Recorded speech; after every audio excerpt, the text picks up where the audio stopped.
검수완박법이 위법하지 않다는 헌재 결정을 두고 여야 격돌이 예상됩니다. 바로 오늘 국회 법제사법위원회에 한동훈 법무부 장관이 출석하기 때문인데요. 앞서 한 장관은 이런 헌재 결정에 대해 존중하지만 공감할 수 없다는 입장을 밝히면서 자신과 검찰이 낸 권한쟁의 심판에 각한 것에 대해서도 유감을 나타냈는데요. 법무부 장관으로서 헌법재판소의 결정을 존중합니다. 위헌, 위법이지만 유효하다는 결론에 공감하기는 어렵습니다. 다섯 분의 그 취지는 앞으로도 계속 이런 식으로 회비 쪼개기, 위장탈당 입법을 해도 괜찮은 것처럼 들리기 때문입니다.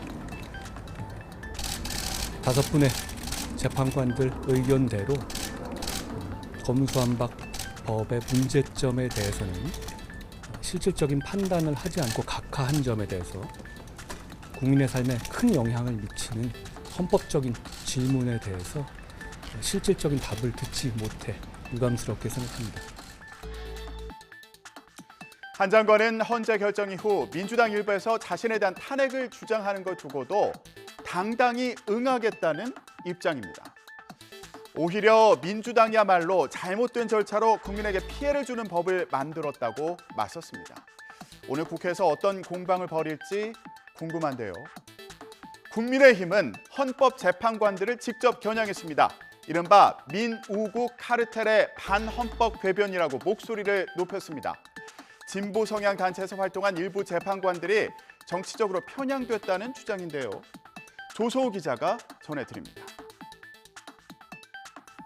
유남석 헌재 소장을 비롯한 재판관 5명이 민병과 우리법연구회, 국제인권법연구회 출신이란 점을 들어 민주당에 보은하려는 하수인 노릇, 헌법 파괴 만행이라고 질타한 겁니다. 특히 당 차원에서는 헌재에 권한쟁의를 청구했던 한동훈 법무부 장관에게 책임을 물으려는 야권 움직임을 강하게 비난했습니다. 민주당은 헌법재판소가 자신들을 지켜주는 구분나무로 생각하는 듯합니다. 한동훈 법무부 장관을 검수완박법 권한쟁의 심판에 대한 괘씸죄로 탄핵까지 운운하고 있습니다.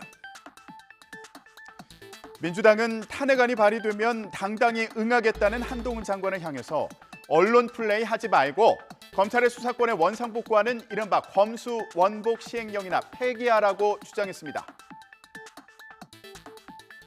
헌재 결정에 책임을 지고 물러나야 할 한동훈 장관이 오히려 자신에 대한 탄핵안이 발의되면 당당히 응하겠다고 맞서고 있습니다.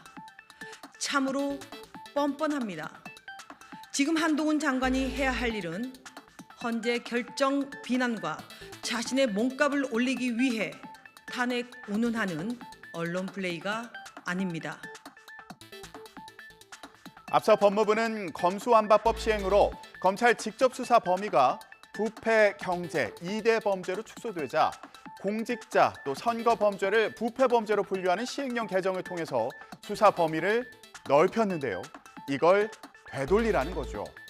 정부가 답하지 않으면 입법을 통해서라도 무효화해야 한다는 주장도 민주당에서 나왔습니다. 헌재 결정이 이제 나왔으니까 이제 검수원복은 무효화하는 조치들이 있어야 됩니다. 무효화하는 조치라고 하는 것은 이제 이번 결정에 따라서 자동적으로 무효가 되는 건 아니고 그렇죠. 국회가 해야죠. 그래서 국회가 할 수 있는 것은 이제 국회법에 따른 조치 사항이 있고 그다음에 입법을 통한 조치 사항이 있을 수 있습니다. 국회법에 따라서 이것은 우인 범위를 벗어난 것이다. 그러니까 취소해라. 이걸 취소 정부에 요청을 하는 뭐 그런 방법이 하나 있고 이제 잘못된 시행령 이것을 무효화하는 이런 조치들이 진행이 돼야 됩니다. 국민의힘 김기현 대표의 발언을 두고도 상권 분립에 어긋나게 헌재 결정을 부정하는 거냐, 하수인 눈에는 하수인만 보이냐며 맞서는 가운데 오늘 법사위 공방이 치열할 것으로 보입니다. 또 내일과 모레 헌법재판관 인사청문회가 있는 만큼 관련 논쟁은 이번 주 내내 이어질 전망입니다. 자, 여야는 정부의 대외교를 둘러싼 공방도 계속 이어가고 있습니다. 민주당 이재명 대표는 3주 연속 장외 집회에 참석하면서 윤석열 정부 외교 정책을 비판했는데요. 들어보시죠.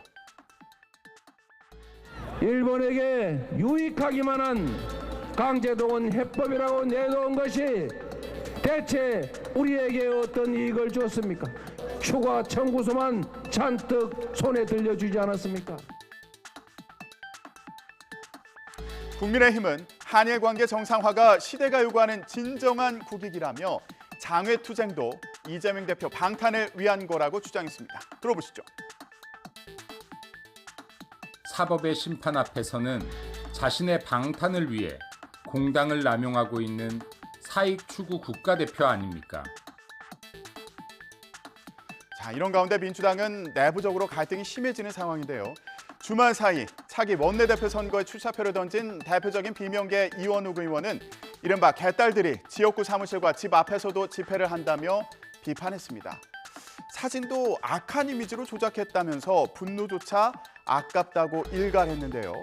자, 왼쪽이 원본이고요. 오른쪽이 조작했다고 하는 사진인데, 자, 원본과 다르게 눈꼬리와 입꼬리 한쪽이 올라간 걸로 보이네요.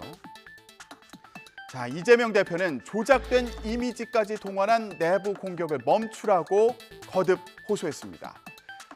지난 금요일에도 미워도 식구다, 비명계 공격을 멈추라고 당부했는데요. 개딸이란 이름이 부정적 이미지로 오염됐으니 바꿔보자, 이런 제안을 하기도 했습니다. 들어보시죠. 이 개딸이라고 하는 것도 사실 그렇죠. 개혁의 딸, 그리고 뭐 1987에 나오던 정말 개구진 그러나 정말 사랑스러운 딸, 이런 의미로 썼던 단어잖아요.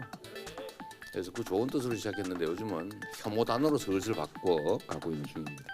좀 바꾸면 어떨까 싶은 생각이 듭니다. 이게 지금 너무 많이 오염이 됐어요. 잼딸 안 됩니다. 그래서 누가 그러더라, 깨딸 하자, 깨딸. 그럼 왜 딸만 합니까?